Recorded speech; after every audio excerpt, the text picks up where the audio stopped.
Hello and welcome to the Overly Animated Podcast, where we take animation seriously. We talk everything animation here, including Star vs. the Force of Evil, which we'll be getting into right now. I'm Dylan Hysen, and today I'm joined by Michelle Anderer. Hello. April Collins. Hi. And Andy Potter. Hello. We're talking the April 21st episodes of Star vs. the Force of Evil today, which include the half-hour special Cornonation, in addition to A Boy and His DC 700 XE and The Monster and the Queen, that aired. All three of those aired on the Disney Channel and the Disney app this morning. We talk Star every week. It's new here on the Overly Animated Podcast. Find us at overlyanimated.com. Search for us on iTunes at overlyanimated.com/iTunes. Our YouTube at youtube.com/overlyanimated, or we're also on Spotify now, which you can find a link to at overlyanimated.com.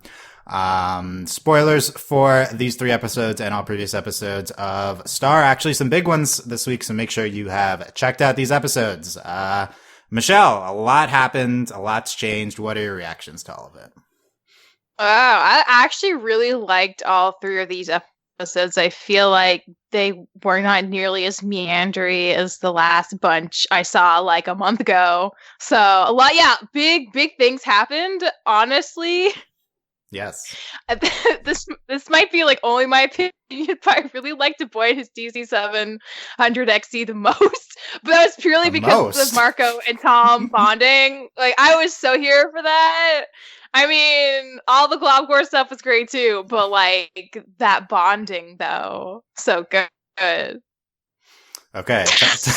Michelle is in for the Tomko episodes, though. Good, nice and tight, and lots of plot things, and it was great. Yeah. Okay. Happy there's plot. There's plenty of Tomko to talk about here. We'll break it all down. It's also in Cornonation. Yeah. Cornonation. Yeah. I was like, I saw the episode name for weeks and I kept typing it on the podcast. I had no idea it was Cornonation. I just completely did not realize. Okay. I got really mad because I remember you typing it as Coronation and I was like, that's wrong, Dylan. Like, Coronation. Yeah. They literally talk about it in the episode. Yeah, well, once they say it in the episode, we understand. Okay, April, what are your overall thoughts this week? I really enjoyed these episodes. My biggest complaint with this season is finally been resolved, where we're getting plot, which is super exciting, and we know who the big bad is, so that's great.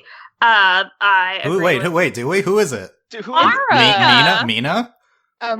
I don't think we know that. That's we know Mina's we know, and the bird at the end who was creepily looming. Right, we know Mina's coming. I don't know if that means she's the big bad, but yeah, she has to be the big bad. She's the only one who keeps coming back, who keeps being the most anti. It could still be Ludo. Let's not like Ludo. I was so mad I wasn't on that podcast because I can imagine Dylan's brain like fell out his ears and we had to talk about Ludo for a whole episode. Michelle, I said it was the best Ludo episode ever. Okay, did you? Yeah, I did say that. That's great. Okay, well, maybe I'm wrong. Who knows? But at least we know. I don't think you're wrong. You know what? At least I kind of know what's going on now, and I appreciate that. So, I loved all of the Globgore stuff, and I agree with Michelle that the Tomko is very real. So my new OTP ships are Globgore and Eclipsa, and of course Tomko. Of course. Of course. Yeah, see, why have Starco up Tomko? Honestly, how's that even on the same table? Okay. Calm down. We didn't even get into it yet. Okay, we're not getting into it yet. We didn't even start. My only complaint is that I hate whenever our fighting is because no one wants to just stop and listen to each other, which was basically all of Cornonation. I'm just gonna call it Cornonation. But yeah, I really like these episodes, and I think these have been some of the strongest episodes that we've had this season. So I'm really glad that I got to watch them and witness them, and yeah. It's a very broad statement. I'm glad I got to watch them. April appreciates the team for continuing to make the show. Exactly. That's fair. Okay, that's good. It's really hard to because that's the other thing too, is that this is the last season, and so it's really hard to not just appreciate even the really bad episodes. So yes, we're happy to have all of this. That's good. Yes. Yeah. Okay, Andy, what do you think of this week's episodes? Are we not supposed to think the first episode's the best? The one with Tom and Marco? I think that one is great too. Like, Tom Coe's like amazing in this episode. It's like in all these episodes. I love them. They're like, I don't know. I think I talked last time I was on here about how much I really like Tom, and I think I have been completely justified in that based on these episodes. Tom and Marco here are amazing. Like, I do think their best moment is in Coronation. Yeah. But like with Love Sentence. But I don't know. The first episode was just really fun, and it reminded me of earlier Star episodes in a good way. Like, it was just so stupid and absurd that it was just fun to watch them do stupid things. And it's one of the few episodes without Star that I actually liked. Like, usually I need Star to be in the episode for me to enjoy it, but this one was a rare exception to that. The only thing I didn't really like about these episodes was I really, really, really hated the name of the episode Cornonation, because I thought that they did it on purpose because it's Mutiny. And it almost made me more upset that somebody It was a mistake. like, that made me more upset than anything else. They're trolling us with the corn stuff. Like, I think us specifically, yeah. They even say about it too. Tom even like, mentioned it. Tom's like, it We're fits in though. Like, no one questions it. Marco just didn't spell check. What programs do you have to specifically hit spell check anymore? Most things are like going to change that for you, I feel like, if you screw up. Microsoft Excel. Was Marco There you doing go. an invitation in There's Excel? Is that what He happened? could be. No, He's like, I'm not good at Photoshop. Oh, Photoshop doesn't spell check for you unless you tell No. it to. Yeah, that's So- what I could have been April, doing. I have Photoshop. made memos and forms in Excel. It is the worst. I completely. Why would you do that? You I've have to. Yeah, Presentations. sometimes you don't get a choice. Okay. Sometimes you just have to. I feel like Really? do they Well, have, they have special software is computer limited software at on their Muni. compacts in Muni? Yeah, like do they they have Yeah, the you same do it software? on, Do they have like, different software? On the phone version of it, which is terrible. It's not nearly as good as the computer. They have, or the they have desktop. compacts. I don't know if I've seen a computer. Maybe. He had to do it on his compact. Yeah, I think so. Okay. We'll talk about Seahorse too. Speaking of that, Oh, no, just God. kidding. No, we won't. Just kidding. Yeah, it's okay. The first episode is. I like the first episode, but it's definitely the worst of the three. It's still good, but I really like Monster and the Queen. I think if that episode did not have a beginning and end like it did, then it would be like a really fantastic Star episode. As is, I still like it, but there's some stuff I don't like there. And Coordination is at times fabulous.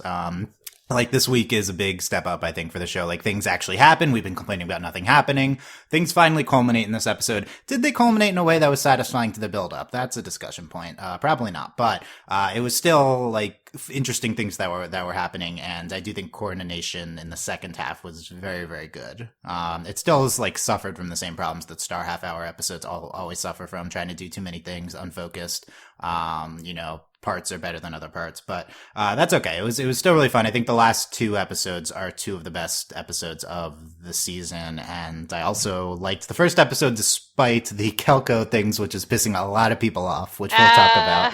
As it should. Alex has condemned the first episode, so that's why I people have are a like, question about that because, like, I read the wiki summaries of the last like 4 or 5 episodes, but didn't watch them. So, did they break Wait. up off screen? Was that not a thing addressed in another episode? I didn't know you hadn't watched the previous episodes. Wow, it's basically the same thing. So, did they break up in person or not? I don't even know how to respond to this. Okay, Marco we'll Kelly. go over that. Okay, this is a startling admission in the middle of My this goodness. podcast. What That's the only thing I was curious about. Okay, let's stop. Where should we start here? We'll get back to Kelko. Well, we're not going to lead with I just Kelko. need you to know that I love you so much right now. Oy. You just broke Dylan. This is the last season of Star. That's fine. Things can go off the rail. That's okay. Where we end up. Okay, let's talk about Glob. I think the biggest event that happens is Glob. Let's start with Globgore here because we get to see Globgore finally. This isn't something that Michelle needed to see in the previous episodes to see, but this is the first time we see Globgore. And he is first we see him in the second episode and we don't know what's going on, and it turns out it's in his mind, and then the next episode he is freed and is here to stay, I guess.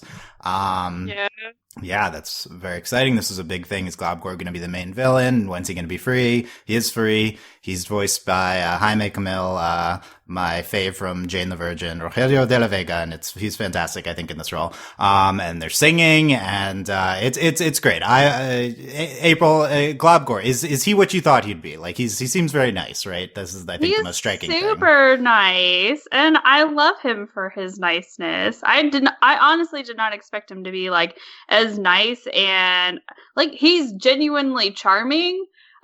Which is even better, like how he's making jokes about eating humans. But like, it's very charming. Very charming. I mean, obviously the content is all wrong, but like I just think that's very like nice and sweet that like he's just trying to make her laugh and all of this stuff. And then I love that he calls her creepy. He calls Eclipsa creepy and weird because that in a nice cutesy way. He's like, exactly. You're so creepy. And especially because it makes me think of like me and my husband because he always calls me weird. So I'm like, oh, like how adorable is this? So, but no, like honestly, I thought he would be like extremely like angry. What was it? There was like one moment where he had a short temper and I was like, this is what I expected. And then he was just like, it's a joke. And I was like, haha, you're okay. Like I forgive you for your bad joke. But I liked him. Yes, you liked him. Okay. Yeah, Michelle, you're pro Globgor as well. Oh, yeah. I mean, there's that moment in Cornonation when Jana's like, oh, like, I get it. Because, like, yeah, he's, like, big and hunky and has, like, a great, like, kind of, like, sultry voice. And he's very charming and he has a good sense of humor. He is a total package. Plus, he can get really big and really small. That's pretty cool. Is that like, he can fit in any... Yes. Because he can fit That's the most in desirable any trait, right? Literally. Literally, you can carry him around in your pocket. Yeah, and they take turns being the small one, which was like such a cute, like random thing that they both enjoy. So I can see why they're together. Michelle, is that your ideal partner? Someone that can be really big or really small? Is that what you're saying? I haven't seen that before. Like that could be definitely the ultimate. Are you saying Ant-Man is like your ideal partner? Like, Ant is not the ideal form. But he doesn't really turn to an ant, right? He just gets small, but has like a bad costume. He gets small and big. He has a bad costume. The Hulk? Is that another one there? Like, great voice, maybe he would be like a runner-up for Globgor. Andy, do you agree that being small or big is a desirable trait? I have no way to react to that. Like I have never processed this. You feel pressured in your relationships to get larger or smaller. Yeah. No, I have never had Grow really small and Kiora could play with you, like same size. I think she'd love that. But that's not a or she might relationship. eat you. That's a cat. Yeah, she's a part of your family. No one understands what we're talking about. Andy, what do you think? What do you think about Globgor? Everything has been deleted from my brain at this point, Dylan. I don't know what else to think about. I don't blame you. He's big and small, and he's different than I was expecting. He subverted what I expected. I'll say that. But now all I can think about is him becoming small over and over again. He did become small. I like the like when he's big, there's a voice distortion, and then when he's normal size, it just sounds like normal Rogelio. It's I thought he was really sympathetic these episodes, and him and Eclipsa are a new OTP, not really OTP because Starco, but like new side OTP, of course, and. He's, you hear about him being this horrible monster. And I think like they did, if they're trying to just make him straight likable while still being in service of what we've heard about him before, I think this was this was like a great characterization. We saw the one moment of him getting mad. You saw like how he could be scary. Like we mentioned him being reformed a lot. I think if we're going for like any sort of gray interpretation of Globgor, then I don't know if this is it. I think he's straight likable here. But I'm kind of happy for once the show is just picking like, I think the show's too morally gray too often. So I like that, Globgor's nice. That's good. We solved this. Globgor's good. Eclipse is still probably in the morally grayish, although we've mostly went towards sympathetic with her. So we'll get into her in a second. But, I think the presentation of their relationship is one of the strongest things we've done this season. Them singing together in the second episode and in Cornonation, I think, are fantastic. Seeing them with Meteora, them as a family, I think all of that was really fun to see. And I guess Eclipsa is the other side of this because their relationship is part of this, but also we've been talking about this arc of like, you know, for another season, is Eclipsa good? Is she bad? Star, like, she'd been mostly good last week, but we still had this hanging in piece of information of Star and the piece of the book, and we do resolve that this week with Eclipsa had used the book when Pine Star's back and had went inside her mind in order to find out that she had the book piece. But we don't really That's creepy. spend more than a second on that. But nope, she's good now. And, I think this episode also resolves the Mumins, like her popularity with all the Mumins, which had been a recurring plot thing. Because everyone seems to like her at the end, and we seem to be accepting of her and Glaubgor in command. So I think like, the questions are like, where are you now on Eclipsa? Because mostly positive this week, although there was that one thing where we learned that she, was invasive to Star. That's not good. But other than that, she was really fantastic. We see she is telling the truth about her relationship with Glaubgor. Seemingly she does have good intentions and interests for the future of Muni. Do you agree with all that, April? I do agree with that because I think they did a great job at taking her out of that, like, okay, yeah, she did some things that were super questionable. And I will say that I'm a little upset that we just sort of like glossed over the fact that, like, one, she invaded Star's mind, and then two, like, just took the book piece, and we didn't really say anything about that. We were just like, oh, that's what happened. Okay, fine. So that's the only part of it that I don't like, but I'm kind of glad that we're moving away from like this, like, Eclipsa is like, everyone just is like, Eclipsa is evil and that's that kind of thing. And I feel like Romulus was like the whole like culmination of that, I guess, part aspect of it. And the fact that we're just getting rid of him is kind of like a relief to me because like he was like the personification of everyone just being like, well, I just heard she eats babies, like, and stuff like that. And she's evil just because I say so. Like, no, she's not. Like, yeah, she's a little bit selfish, but I really do feel like she's learning. And that's like the best part is that she is learning. And even if it takes like Glaubgor to kind of like be right, like she understood, like, this isn't what I should be doing kind of situation. So yeah. Michelle, do you trust that Eclipsa's good now and that's end of story? I guess that seems like where we end up is that we still have a third of the season to go. Like, are we staying in this place with Eclipsa? I don't think it's about Eclipsa being good or not. I think it's about, like, are we as viewers on her side? And I'd say that this episode did a good job of convincing us, yes, to be on her side. Because when Star finds out, she does say, like, yo, that was invasive and, like, really not cool. And I'm obviously upset about this, but, like, I get you. And, like, can I please, like, help you move forward and be a leader? Because that's, like, the bigger issue at hand here. And I personally, I kind of like that they're not like they're glossing over like what Eclipsa did was wrong. Like, Star has said it's wrong and she doesn't feel okay about it, but it's not the center of the episode. And I feel like we keep waiting and waiting since we figured out who Eclipsa was last season to be able to point fingers at her and be like, look, you're like, see, you finally slipped up, you finally did a questionable thing, that means you're bad. Like, I don't think the show's interested in pointing those kind of fingers. I think Eclipsa had a moment of weakness. She did something she shouldn't have. She's not really proud of it. It does hurt her relationship with Star, but Star is looking way bigger picture right now, and her concern is for the kingdom. And she just wants Eclipsa to be a good ruler. And she still believes Eclipsa can be. She wouldn't throw her a coronation if she didn't think she could actually do the job and do it well. So I appreciate the show for not like dwelling on the emotional drama of like, oh, you went in my mind, we're not friends anymore. Like, I'm so glad because like, I think that's kind of what maybe we were expecting.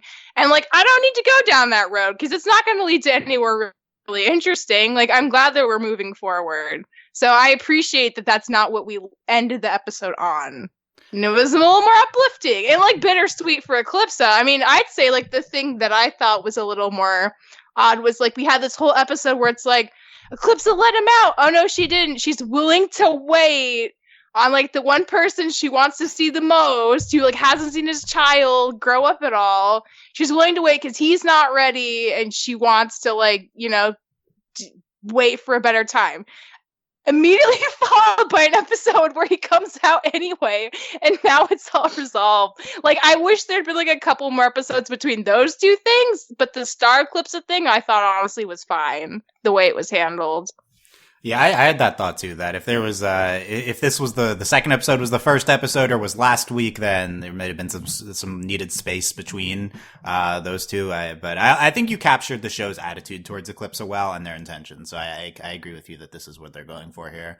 Yeah, Andy, are you, do you like, do you think it's the resolution to this Eclipsa arc that we've been doing with the show, and do you like it if so?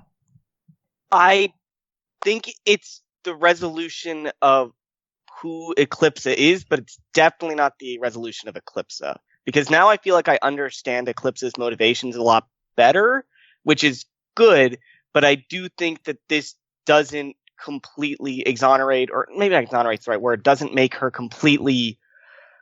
I'm still worried about her actions, because I think what this show has done, what it's cemented in my mind for this week, is that she is constantly struggling with this idea of whether she's going to be selfish or not. And sometimes, and so far, she's been really good because she has Star with her. She has Star with her, helping her realize, I'm being selfish right now. You're right. I'm letting my not like the part that doesn't care about the rest of Muni take over when I'm trying to get Globgor. But Star has said that she's done after this. Star has said that she's going to leave. And I'm concerned that Eclipsa, without this like angel on her shoulder, will not realize when she's making bad decisions. But she has Globgor now. But I don't think Globgor is that same voice that Star is. And well, I think but he was though in, you know, the episode where she's inside of his mind, you know, he's like, okay, like I can, like, I'll let you set me free, but it's only like if your people are ready and everything like that. And so, and she even says like, you know, like, you're right, I'm being selfish. I mean, she doesn't right out say it, but again, like, she selfishly is trying to set him free. And he is telling her, no, like, if it's better for me and for you guys for like that I'm still frozen, then that's how it has to be. And so he's still acting, he is also acting as that voice of reason for her. Star said the exact same thing to him or to her, and Globgor just did it episodes later inside of his mind. But it's a lot easier to say that when you're still trapped. Like, now that Globgor's out, this is a very different situation. He's out, he's seen Eclipsa and his daughter, and he defended them and he fought for them, and like there's this whole moment where like he kind of didn't do what he said he was gonna do. Like, he saw them, like, let's say Eclipse is under threat again sometime in the future. Like, that's not entirely impossible. We saw those people that wanted to kill her this episode that were being invited to the Cornonation. Like, what if someone tries to attack Eclipsa and he hurts them? Like, what will Eclipsa do? What will happen? It's just, I don't think that this is sustainable. I think Eclipsa is a good person, but I don't think that she can. I don't think she's in the right position here. I think that they should just go off in the sunset together, but they can't do that because Eclipsa thinks she needs to be queen. And I don't think that she realizes that, honestly, Star has been queen this whole season, taking care of everything for her. Yeah. And now that when Star leaves, that's going to be very different. Yeah, I love Andy's analysis there. I also love what April said. Is it bad that I trust Globgor after 1 week more than Eclipsa moving forward? I do. Yeah, he was willing to be refrozen even after being out, and all that happened too. The other thing too is that Eclipsa has everything that she wants now. So there's no point in her to act, evilly. And I think that I think it's good to to have Globgor free and for him to act as that voice of reason for her in place of Star, because he also wants her to be a great queen, just like Star does. And so now it's safe for Star to step out of that role in Eclipsa's life, and we can go do our own thing with Star. Well, let's be meta then, April. Like, let's say that like next episode, like Eclipsa has like, what will Eclipsa have then? She'll have nothing. Like, what makes sense to me is that you have this character who had this crazy goal. She wanted to get back her husband who was frozen for centuries, right? Like centuries. Mm-hmm. And now she has her husband. She has no goal. She has nothing. And when you have this person who is very driven, like, I'm not saying selfish is a bad trait. She's I almost said human, but you know what I mean. Like, she's a person. She wants things to make her happy, and that is fine. But the point is, she has no goal right now, and I don't think she's going to exist without a goal. I think we're going to see what her new goal is, and I think she's going to approach it in a way that's not good.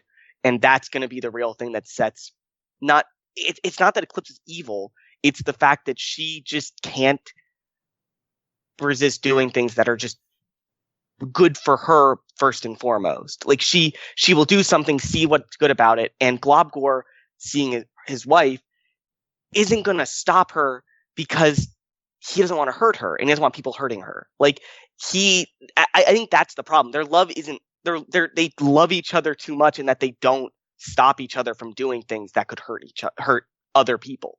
Yeah, they'd rather. I don't know if we've seen evidence of that really outside of like hearing that, like, oh, he ate people and oh, she has dark magic. It happened in this episode when as soon as Eclipsa started to get frozen by Romulus, that's when everything changed.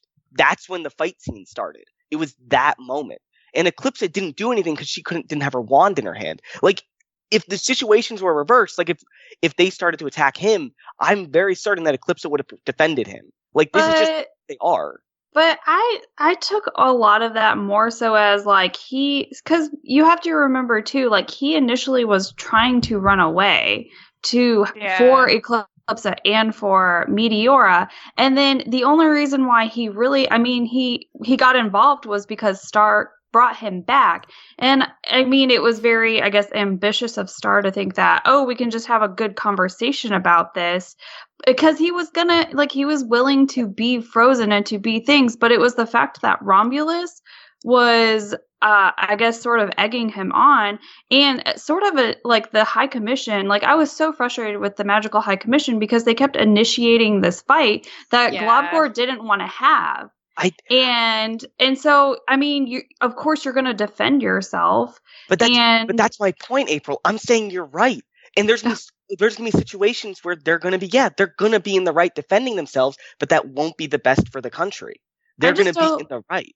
I just don't think that, like, with a third of the show left, that's something that we're going to do. Like, I just think that this is the way that the writers and everyone are just trying to sort of wrap this up. Yeah. Because, like, what do we gain from I'm not saying that this wouldn't be, like, an interesting path to go down, but, like, there's still other things that we kind of have to wrap up. And I feel like at the pace that the show sometimes does things, that we're going to need the whole rest of the third. Like, we still have to wrap up the whole, like, Tom Star thing, the Starco, and Tomko, gotta wrap that up too. Tomko, we have to wrap up Mina Loveberry. We have to wrap up, like, Moon, if we're even doing anything with her, which I still don't know. Yeah, well, that's a question. I do the relationship stuff, Mina, but I feel like that's not a third of a season. I think there's definitely room to do the stuff Andy's talking about, unless I think that's the point of the season. I think if anything, it's just going to be like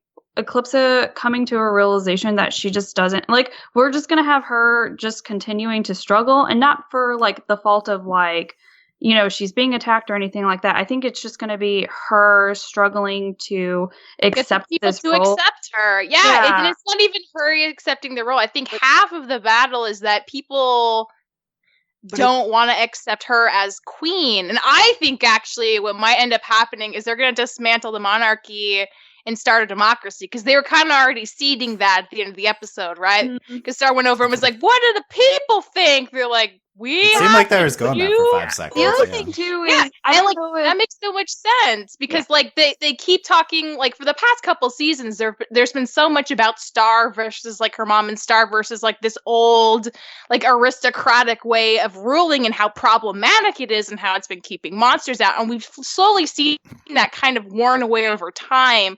I feel like the next big political step would be to dismantle the ruling class altogether. And then maybe they'll elect Buff Frog as like the new president. Honestly, that could happen, and that would have a lot of positive ripple effects for humans and monsters. I think I do like this. Like you even mentioned it. Like Star is the one leading all this. Like the fact of the matter is, like Eclipse is just not queen. It's like she's not. She hasn't done anything. Yeah, I really like this point that Andy Andy made. She never wanted to be queen either. Star has been the past several weeks. Eclipse has just been doing looking for baby stuff in the background, and snooping and apparently visiting Globgor, and really Star has been rolling. I definitely think that's something the show has been communicating. And another thing that this is going to be my next discussion topic is the last episode makes clear that Star wants to move on from Eclipse. So I do definitely think like Eclipse is going to roll. She really hasn't been making day-to-day decisions. She's been more of a figurehead, I believe, and I think that is a good point. Like, will the show do so? I'm not as sure that the show is going to explore that, but I think that is a good point that like if Star leaves, Eclipse and Globgor, how are they going to be as rulers? I agree with the point that they will look out for that. I think we all agreed with this, that they will, when in danger, they will look out for each other first and foremost. Which is what Andy was trying to say, which is that could be disastrous in the right situation. And that's sympathetic. I want to be clear. That's sympathetic. Yeah. I think they are good. I think they are nice people, but yeah, well, let me go on an Eclipse rant for a second because I don't. So I think I agree. Eclipse is not evil cemented by this episode. I've kind of been like on the fence. Is Eclipse evil? Well, okay, I feel like I'm convinced Eclipse is not evil. I just don't think she's a good person. And I'm kind of done with like the attitude that she has at the end of The Monster and the Queen. I feel like she's mentally, like mental, emotional, empathy wise, a child. Like she doesn't care or even know that it's wrong to go inside Star's mind and like go behind her back like that. Like that's such a horrible thing to do, is to go inside someone's mind to get information from them without their consent. And I'm not convinced at all she cares one bit or even knows that that's wrong. I think this is a very intentional characterization by the show. I think they're trying to show someone who is like very selfish and still a sympathetic, and still you can be very selfish and be like a human and be like a quote unquote good person. But I think like the moral grayness of Eclipse, I feel like, is clearer to me at this point, which is that she doesn't care about. I don't trust her as a queen. I don't think she cares about other people. I haven't seen any evidence that she cares about the mutants. I know she cares what they think about, but based on Star's coaching of her in this season. She cares about Globgor. I love the two of them together. They care about each other. That's fantastic. But they should not be king and queen. This is not good. I do not trust Eclipso with Muni. Not that Moon was great, but Moon at least seems to care about the people in her fake kingdom that she's brought up. And I think like this isn't like a condemnation. I think she's like a great character, Eclipsa, but it's just someone who personally pisses me off because of the lack of empathy that she seems to have. Yeah. Dylan, the way I see it and the way I've been thinking about this whole time is she is like using magic lingo. She's a very black protagonist. Yes, exactly. I was going to say she's Slytherin. She's in Magic the Gathering black colored, right? Like she's hard Slytherin. Yeah. And that she's just amoral. We thought she was too. She's seemingly amoral. And we thought that before, and she's still that, but she's somehow more sympathetic. That's really interesting characterization by the show. Like she's still pretty amoral, and yet we like her a lot more. And I do think like the show has done a lot of its best characterization work with Eclipsa. And I think we're at a really interesting point with her. So like, does the show stop here where we've arrived at this point where she's like sympathetic yet this flawed person? Or do we like have a consequence to her lack of empathy? Like, is that going to pay off? I think the possible turn we take here is that she just doesn't care about being queen anymore. Because she was queen to get back Globgor. Like, it's possible she just stopped. Well, I thought she was queen simply because Star was like, "Here, you're queen now." Star told her to. Like, yeah, you have to. Because the reason why was because Star didn't want to be queen. Like, who does want to be never queen? Said like, "Okay, give me my wand back. I want to be queen." She's never said that because I don't think that's something that she's ever truly wanted. And even when like before, like, you know, we're in present day, she didn't want to be queen back then either. She just wanted to be with Globgor. And I totally agree that she's an extremely selfish character. But I think the only reason why she's queen is because Star simply didn't want to be. But let's like ignore the title queen. Like let's ignore like the title completely and just look at what the characters are doing. Because Star doesn't want to be queen, but she just doesn't want to be her mom. Like she doesn't want to be the thing her mom is. But she's completely fine with ruling the country. And we see that this season. Like she wants to help Muni. She wants to help people. And Eclipsa never showed that. Eclipsa wants to be queen because she wants to use the resources of the country to save Globgor. And that's the difference. Eclipsa is like attached to this old idea of what being queen is, and Star just really hates it. But Star actually wants to rule, and that's the difference. She wants to govern these people and help them. Yeah, let's transition to that, like what Star wants here, because I agree that Eclipsa did with everyone. Eclipsa was just kind of thrust into this position. Like it's possible she'll in the next week say like I don't want to do this anymore, right? Like I just want to be with Globgor. I think that's within the realm of their characters. That would be like if that happened, it wouldn't surprise me, and I feel like that would just kind of be best too. Which is why I don't think it's going to happen. I think it would be best for them as people and best for the country. Like this, they should not be. They should just be happy with each other. I feel like it's going to be. I think it's going to be one of those things where she's just like, like it's going to come from like a selfish place, but it wouldn't surprise me if they had like Eclipsa say something along the lines of like, this country deserves someone who cares about them, and I have my family, and that's what I care about. So okay, I'm done being queen. Like just like that. Yeah, she's been focused on her family and trying to free Globgor and just focusing on Meteora. I think it would be the same thing. If Star leaves, that's the big difference here. It wouldn't be tenable anymore. I think like Andy's like, the drama, them staying king queen would be drama. So that's like what the show would do, because we have to have a plot still happening and through a significant part of the season. But I think we could. If the show could, I feel like this could be the end to their arc for the most part. The Mutants Monsters thing is something else I want to bring in here. But let's talk Star, because a very deliberate thing that the show does in Cornonation is Star says like she has this quote, I just want to be a teen again. I don't even know what teens do anymore. Do they jet ski, scrapbook? What do they do? Both. Jet ski closer, maybe? I don't know. Let's debate this. Are you a jet skiing teen or a scrapbooking teen? Where were you? Let's go around the horn. Definitely. I was about to say April's definitely probably scrapbooking too. I think we're all probably scrapbooking. I dream of jet skiing, but no, I would never jet ski. I would just jet skis are horrifying. Let me just say, I've been on them and they're not that fun. It's really scary. Okay. But that's like one of, and then then we have the scene with her and Tom. She said, I want to move on after today. And Tom wants to move on too. He wants to go on a trip. And, then they're about to kiss, and then they're interrupted by Starco shipper Rubariat.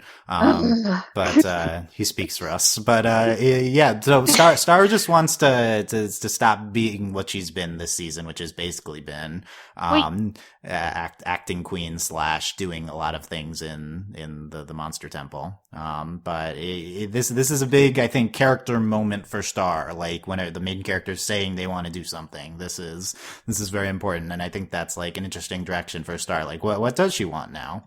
If she's not. She's still, if Eclipse is still queen, she's not, the princess, right? Like she's not in the royal blood. Yeah. She's not going back to Earth either, presumably. What will she do? Raise Warnicorns. Oh, I like that.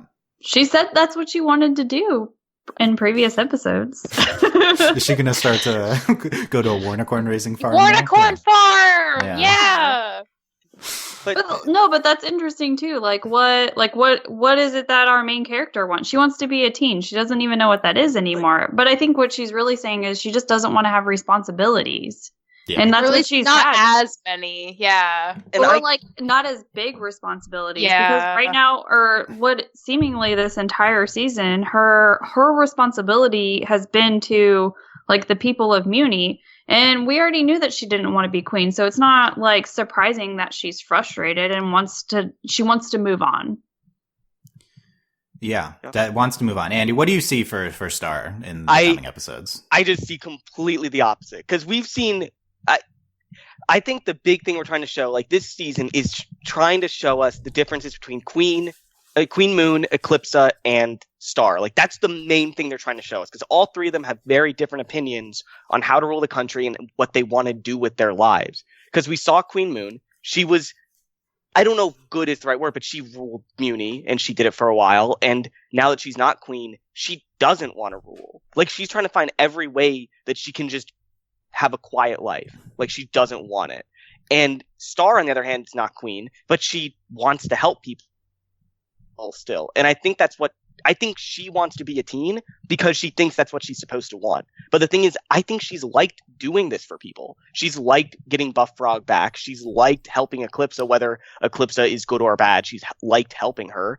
And again, like I said before, Eclipsa doesn't want to rule either. She just wants a happy family. And I think the thing is, of these three characters, Star is the only one who has shown any initiative for wanting to rule. And so that just has to be where this season ends. It has to end with Star understanding that about herself and understanding that about the country, that she's just the person who wants to rule and the person who can do it. And maybe we do end up with democracy, but Star's going to lead them to that.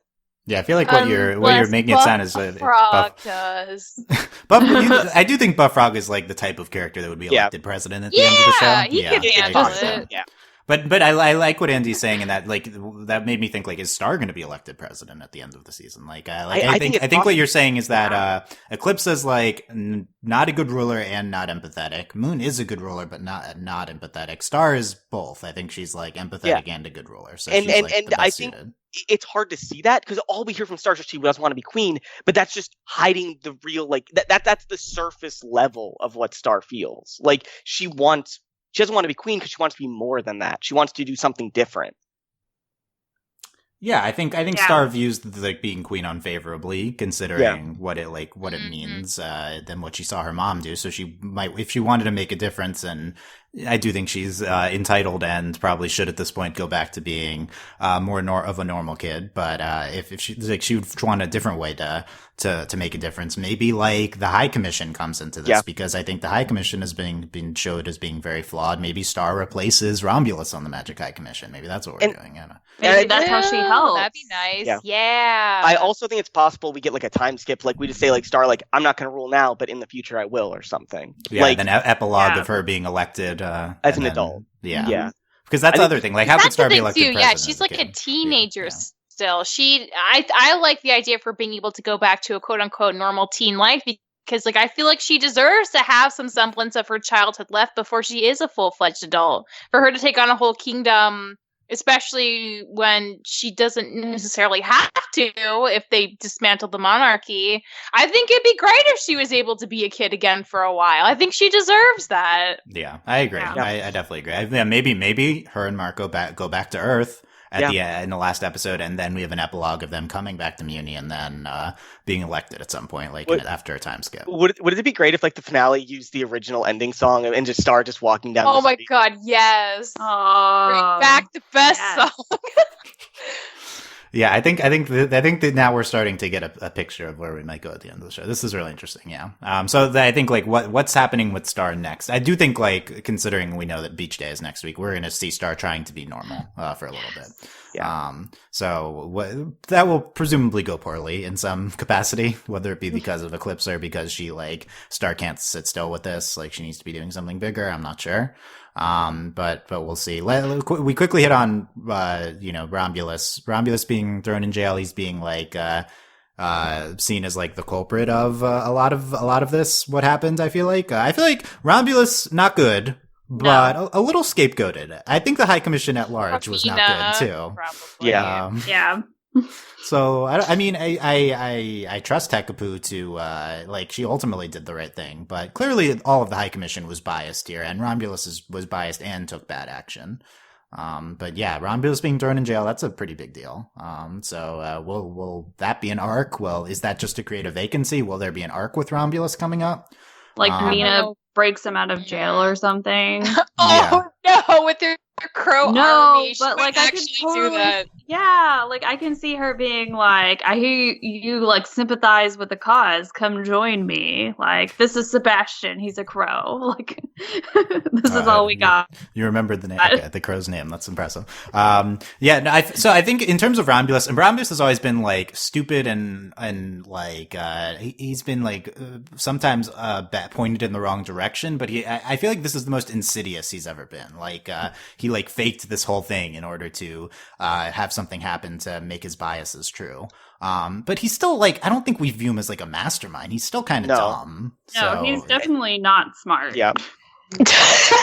So it's weird. It's weird that Romulus took the fall for all of like the monster biases. Like he's Romulus. He's like one of the most powerful things in the universe, but he's an idiot. Like there's clearly like, going to be some more greater he's force. Like what is it? He's like, I don't know what to call it. He's like the symbolism, like the symbol of misunderstanding. That's what it is. Yeah. He's the symbol of misunderstanding and he's the symbol of like stubborn misunderstanding because he is so set in his mind that Eclipsa is evil that he won't even like listen to reason.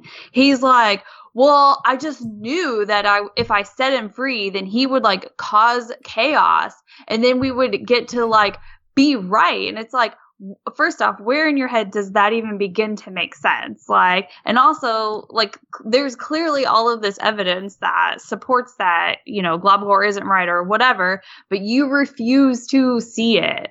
And so he is like the symbolism of that prejudice against monsters. Yeah, that's a good totally. And I think the point of Mina potentially teaming up with him, that seems like peas in a pod here. Mina also is like singularly focused on monsters and Eclipsa being bad and can't see it, and that seems to be what happened to Romulus this episode too.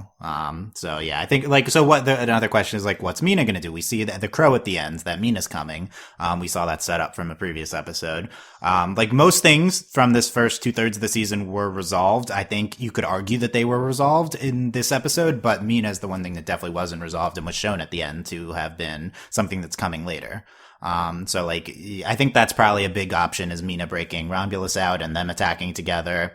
Like, will Mina dethrone Eclipsa and become a new greater force of evil? Like, like when you said that Mina was going to be the big bad, to me, it's like, I mean, Mina's nothing. Mina's just we keep bringing Mina into the show, but she's still not good and she's still not, an interesting character. Like, Eclipsa's way more interesting. Globgor is even more interesting in one episode than Mina. I think if Mina's just like a representation of monster bias that is literally the entire point of Mina, but that's why she's so important. Like we have to defeat Mina to rebuild society. And we already know who her character is and what she represents. And so that's the whole point of it, is that she's going to be that's the big symbolism or the big idea that we're trying to fight, because we're not necessarily trying to fight like evil villains at this point. We're just trying to defeat evil ideas. Mm-hmm. Yeah, that feels right with this show. The show's always been going for kind of like grand concepts like that. I think so. Mm-hmm. The final conflict is Mina and truly defeating racism. That seems to be. I'm okay with it. Yeah. I don't like the show's track record with this, but the High Council, in comparison to Mina, they don't suddenly look as bad either. And I feel like them being confronted with Mina is like, wow, is that like how we look? Or like, okay, I don't want to be that person. Maybe I can readjust my perspective of life at this point. And that's when we can finally like start to make progress. Yeah, I feel like the High Commission is another potentially interesting final force here, but the High Commission, at least like Hekapu and to a lesser extent Omnitraxis, but still him, are both sympathetic. So like Romulus was the only one that was ever kind of not unsympathetic. So like they're also biased. So that could be, well, how will they conflict with Mina?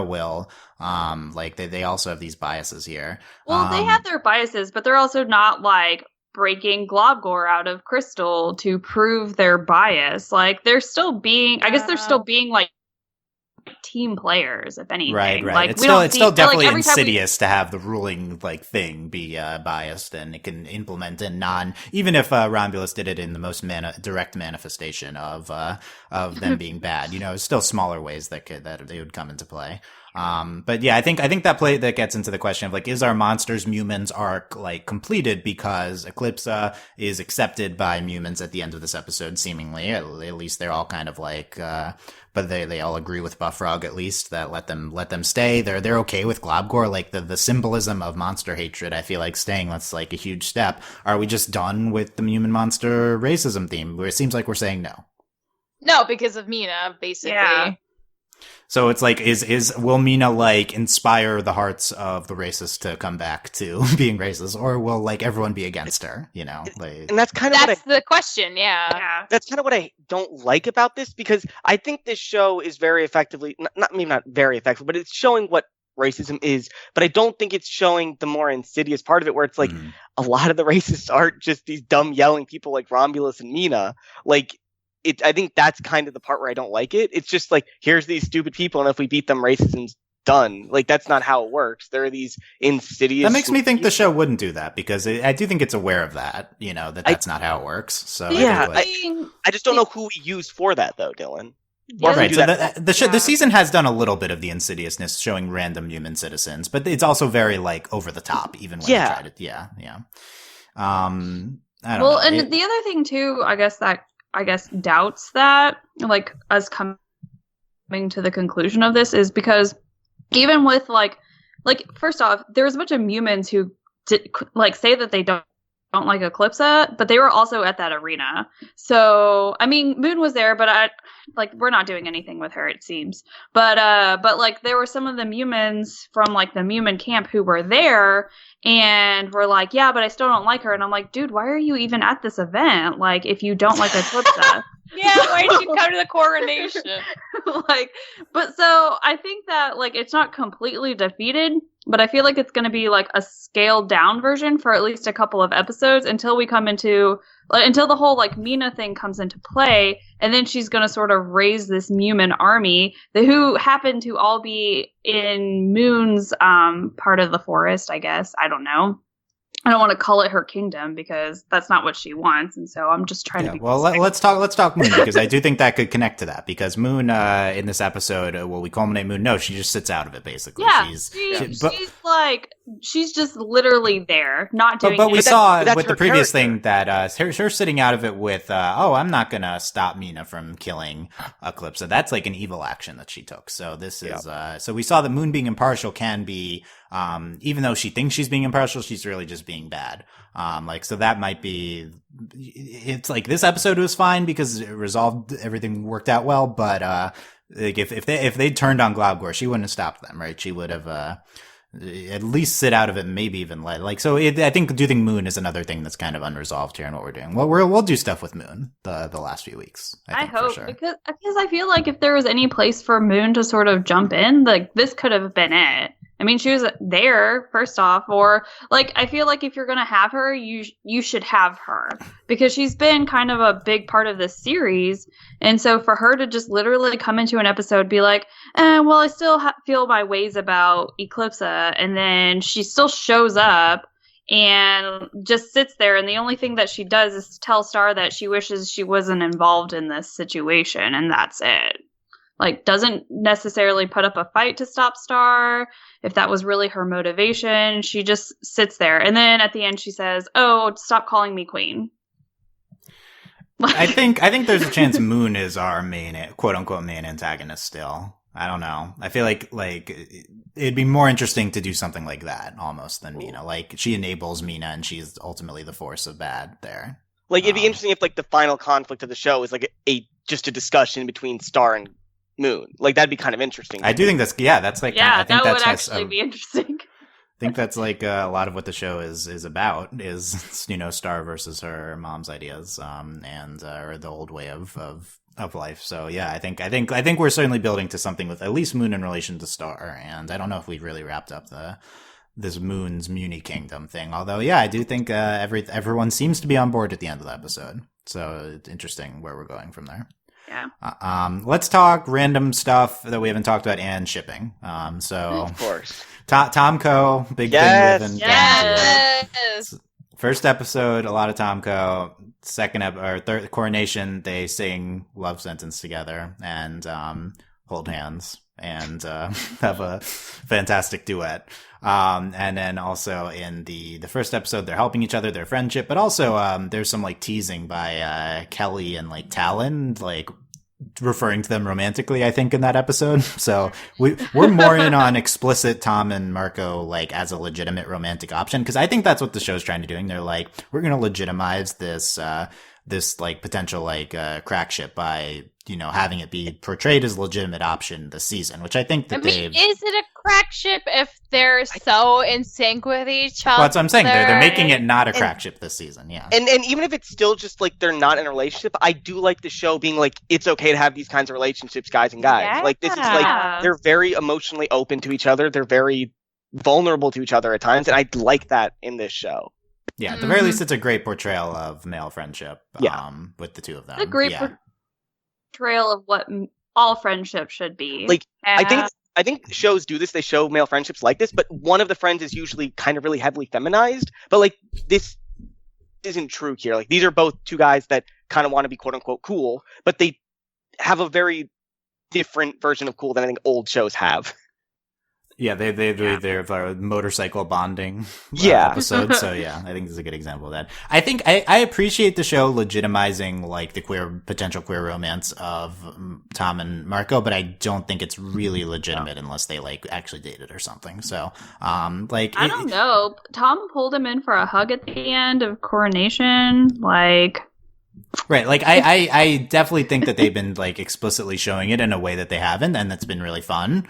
But you know, my point is it's not like meaningful to any significant extent from a broader perspective. Obviously, like I say that all the time. No. But, if you're thinking this on the narrow confines of like friendship versus love, then yes. But clearly, they have a very lovely bond, and they do love each other in some way, shape, or form, even if it's not inherently romantic, and that's what's still nice about it. Like, I think it's a very legitimate ship just because like it's there, and they are so in sync, and they do get along so good now, and it's just lovely to see them together. And like, whatever that thing is that they have with each other, that in of itself is legitimate, and that's what makes me happy. Like, it doesn't have to be romantic for it to be legit. It's certainly wonderful and like really fun regardless. And it's I'm totally on board with what we saw this week. I kind of think that the show has seemed so specifically like focused on making it a legitimate like romantic option, like versus like before when it's like, oh, they had their one fun episode in season 2, but they're specifically showing potential romantic moments all the time. Clearly we don't, because of societal things, we wouldn't expect them to actually be together, which is unfortunate. But like from a story perspective, Tomco could be as likely to break up Tomstar as Starco at this point. Totally. That's my point. Oh my god, if that's the end of the show. If Tomco was what breaks up Starco, like Tomstar. The Starco's not even together right now. Well, no, but even if Tomco gets in the way of Tomstar and Starco, like, I'm okay with that. I think we're fine. Yeah, that's okay. Yeah, I'm 100% on board with that. I'd be like, yes, this is perfect. Like, this is more than I could have wanted from this show. Like, further like increases Marco's harem. Like, I just love that. Oh my god, yes, it's the final release from the harem, is for Marco to finally find a man who can help him grow even more. No, just they're in a OT3 poly relationship. I think that's the end of the show. I think Marco would definitely be good for Tom. I think they'd both be good for each other, but mostly Marco would be good for Tom. That's what the first episode's about. They're good for each other. I think the show, like, seriously, has been so focused on the two of them that this is something that I think they might explore in the last third of the season. I think we've spent like more time, almost as much time on Tomco as we have like Tomstar, which is great. Like, I think we spent more time on Tomco than Tomstar this season. Yeah, that's. Let me rephrase that. We've spent more like legitimate time on meaningful time, right? Like, meaningful romantic time together. So I don't think they're gonna like show them in a relationship or anything, and I'm still waiting for them to follow up on Star being bi. But like, I think that the show is shown that they want to explore this to whatever extent that they can. So I think that'll happen. I think the biggest thing, like, having talked about this, I just don't know what the purpose of Tomstar is narratively. Like, I just don't get it. Tension. Like, but besides that, like, it feels like all the other relationships kind of have something going on with them, like pointing us in like some narrative direction, like Globcore and Eclipsa. But like I'm happy. Like, I think Tom and Star actually make a nice couple. Like, I just like Starco more, but I just don't see what we're gonna be pushing towards with this. Right. They're ending. Like, they're still like, I know we've been joking about when are they breaking up for 2 seasons now, but they're gonna break up. Yeah. There's no future. What is the point of this? What's the narrative? What's the point of their relationship? I think the biggest thing too is that they like got back together because they were both seeking change, and I think whenever like Tom first admitted that he wanted to change, and we know that Star's always been like seeking that within herself.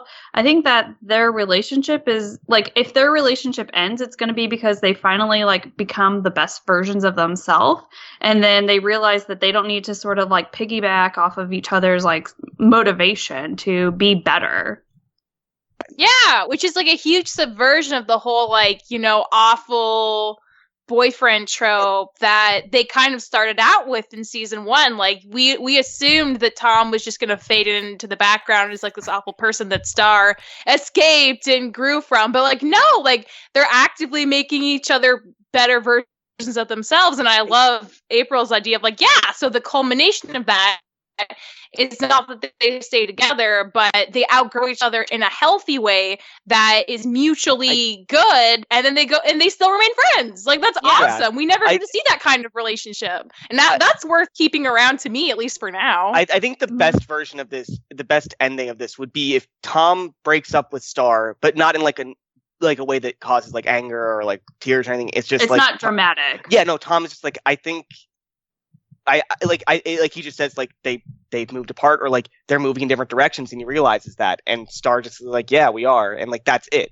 Like, that's just all it is. And I think that's what's happening. Yeah. Mm-hmm. Yeah. The only thing is that next week is beach day, and like the culminating that future photo thing could cause drama that could break them up. But I think the direction we've been going has been like this natural breakup with them. Yeah.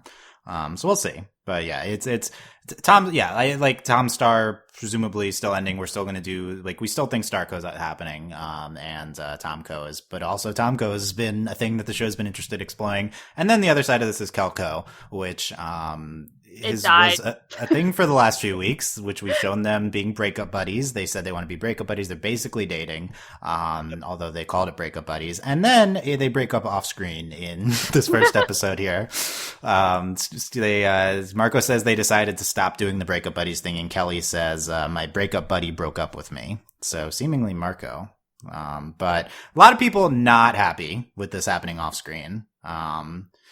April, what do you think? I was going to say, interesting that you should come to me first. But I think that I can understand why everyone's really upset about it, because we literally spent an entire episode on setting them up together. And even more so than that, like, it's been kind of like an ongoing thing, like Marco and Kelly spending all this time together. Like, this has been a thing that we've been building to since Lava Beach Lake.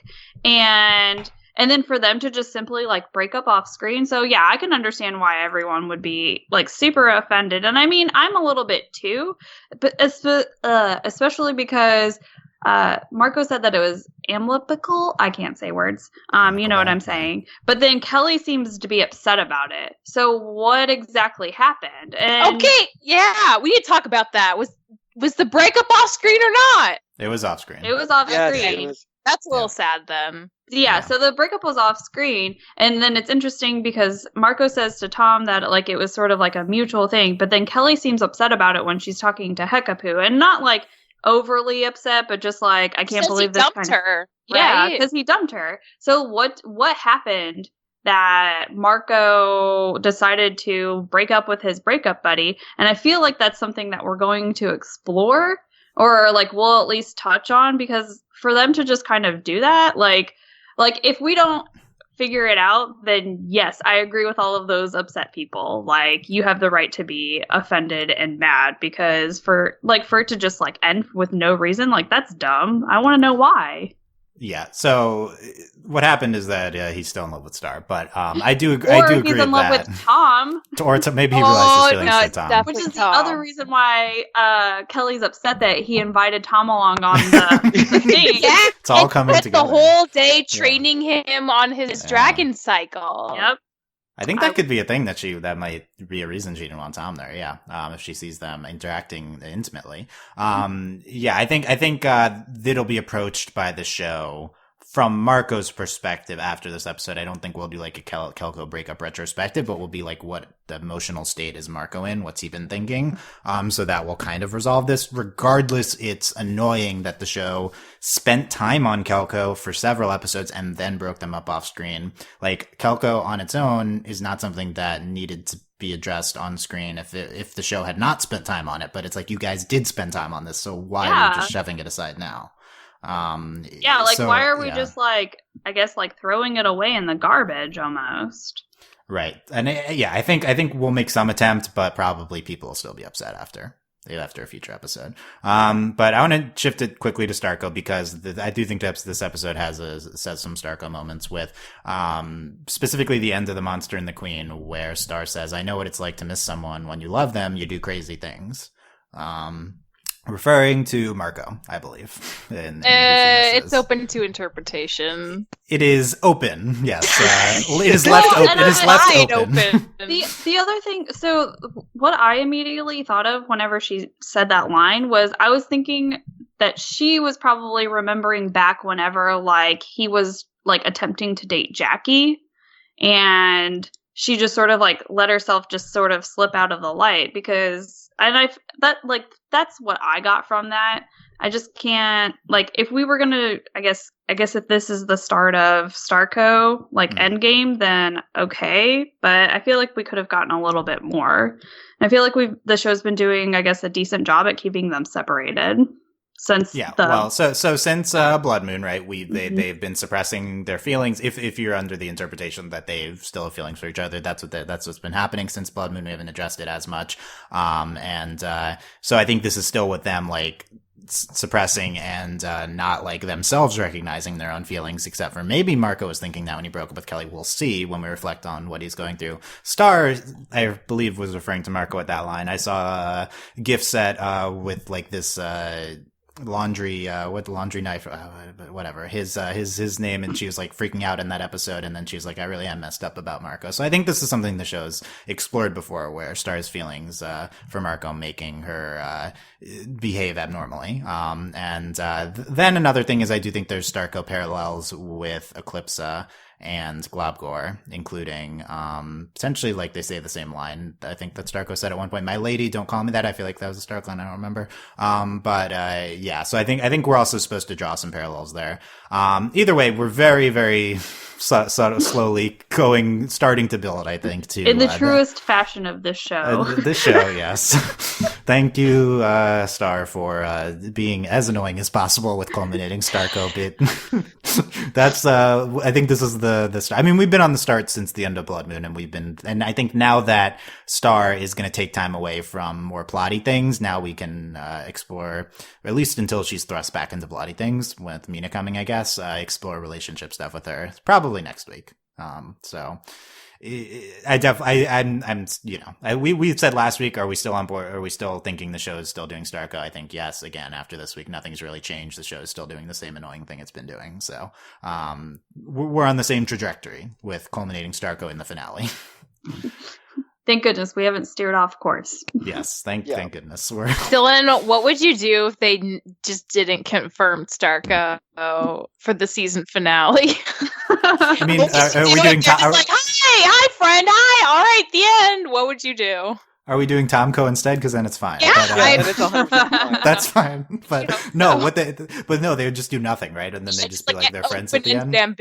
They literally be like, what have we been spending so much time on? Why? Exactly. That's why I try not to be too invested in it, because, like, honestly, it's hard for it to be this long and to feel anything anymore except joy for Tomko. It's like the only other thing.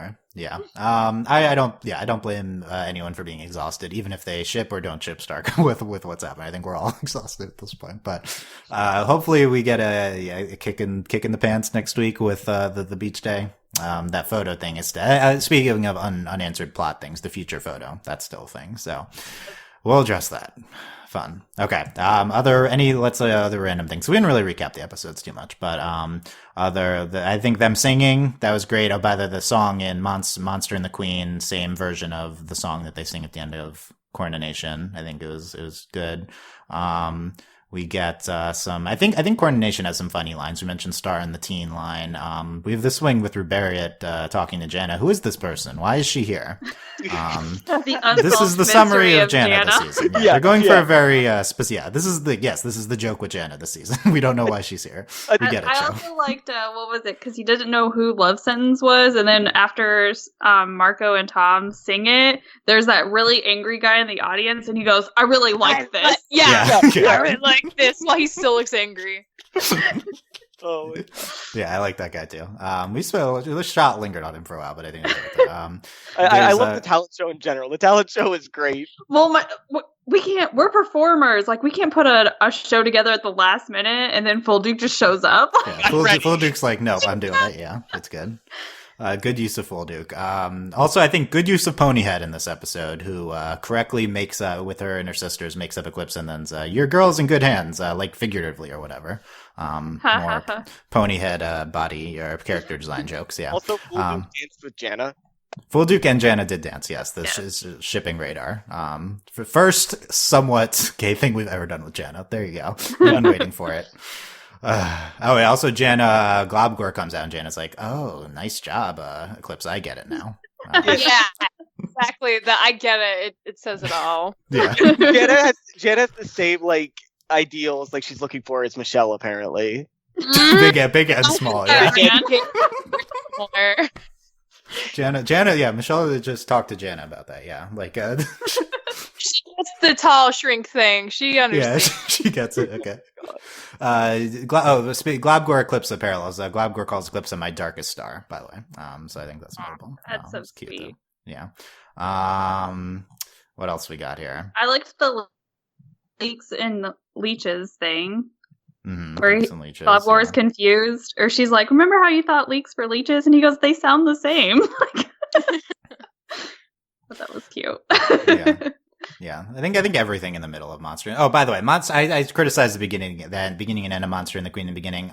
I think the transition to Cornonation stuff in the last 2 minutes, 1 minute of Monster and the Queen did not make sense to me. I think like the episode was really solid and consistent, and then it felt like we just needed to move to the next episode, so we had to like change the plot. I didn't really understand the connection between like you're not even worried about what the people think. You need a coronation. I don't know if that followed for me. I don't know if anyone agrees or disagrees, but it's not the biggest deal. It felt a little forced, but it's fine, I guess. I don't know. The show tends to it has done this, I guess, but I think I think Monster and the Queen may be the best of the three for me. Just the love story of Eclipse and Globgor is so fantastic. In the middle. Oh yeah, River. Quickly, River. Andy did the hot take of River as a terrible person. I think this is supported by these episodes because River can only like empathetically relate to Globgor or other people because he's also a dad. I feel like this is like satire of men who are like, I only understand women's rights because I have a daughter. That's what that felt like to me. I have a son. I have a daughter, and it's just, like River. Why does it matter that he's a dad? Just like he's a person. It just made all that it made me think of was in Batman versus Superman. I was just like, "Oh, your mom's name is Martha too." No! I will say though, I did like him saying everyone's a dad, just everybody. And Star corrects him, and he goes, "Not yet." Not yet. Yeah, the not yet was so good. Yeah, like, huh? Okay. I don't understand how the female body works, but okay. No, everyone can be a dad. I guess. Yeah, I feel like the show is simultaneously portraying River as a bad person and also showing him as zany, likable, sympathetic. And I don't know if it really works, but it's okay. Let's think about this. If everyone could be a princess, everyone could probably also be a dad, right? Okay. Agreed. Yeah. Okay, we all agree. Okay, that's good. Just trying to be inclusive. And Buffrog we mentioned at the end of this episode, also Katrina. Nice to have Buffrog back, I guess. I like Tom going like, you can let us down now. Yeah. Yeah, he was like holding Tom and Marco. Yeah, that's good. Okay, Michelle, any final thoughts on any of these episodes? Well, I feel good about them. I honestly think like I was more high on these than I have been for a while. Not that this season's been bad at all, but like I'm really happy with where we are right now.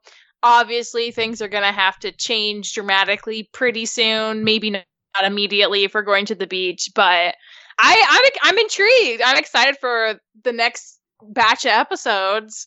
And if there is going to be ship stuff, I hope it's just very quick so that we can just move on. But obviously, not going to happen. But that's my dream for life, even if it's a pipe dream. Dream for life, no ships. Okay. Okay. Or quick ships. Does that quick ships? Quick ships. She doesn't want to spend months at sea, okay? Yeah, thank you. Nice, yes. Months at sea. Okay. We could do have we done like a boat episode on Star? I don't know. That made me think of this. Which that is sounds funny like because isn't in the original opening they like show up at a pirate ship and we've never done anything with that. Oh, we like the dolphin for the whale friend or the yeah. They like go anyway. to a party at one point. That's true. Yeah, okay. Anyway, April, final thoughts. Yeah, these episodes were extremely great and loved the Globgore Eclipsa thing and give us more Tomko. Okay, more Tomko, yes. Andy, we're all in agreement on the more Tomko. Yeah. Yes. Final thoughts. I am excited for this series finale. I've learned a lot about how Michelle views romantic partners. More than I ever needed to know. And I'm just excited. I don't know what else there is to say. I hope we get a I want to know who the big bad is because it's been very confusing who the actual villain of this season is. But I hope it makes more sense when I look back at this whole season as a whole. Yeah, I think it's considering this episode this week we've had more favorable views on the season, so maybe that'll be true of. Looking back on the whole season, I feel like implicit in this Michelle big and small joke is top and bottom anyway. I think this is. I don't know if it is. I'm saying that out loud. We're over an hour and it's fine. I can get that in there. Yeah. Good episodes. Yes. Good week from Star. We're happy with Star. That's very fun. This is a really good discussion about the themes of the season and. It's I think like we hit on a lot of good ground and maybe things are making more sense to us here as we head into the last 4 weeks of Star. Yes, 4 more weeks. So let us know what you thought of Cornonation and these other episodes. We talked about the corn thing. Okay, we did that with the typo. We did. On overlyanimated.com, on our Discord at overlyanimated.com/Discord, on YouTube, youtube.com/overlyanimated. Let us know what you thought. Let us know you agree with our views of where the show is going. Are you in on Tomko as well? Are you pissed about the Kelko thing? I don't know. We talked about a lot of stuff. Tell us about all that. You can support us via Patreon at patreon.com/overlyanimated. Thanks to our current patrons, especially our patron of the podcast, John A.K. Garfield. And thanks as always to our patron executive producers, John, Ryan, Steve, Alex, Beatrice, Hugh, and Michael. We will be back next week to talk more Star. Also, next weekend is the She-Ra Season 2 premiere, so we're very excited for that. So we'll be talking about full coverage of She-Ra Season 2, in addition to continued coverage of Fruits Basket and other stuff as well if it comes up. So find all that at overlyanimated.com. Thanks for listening, guys. We will see you next time. Bye. Bye.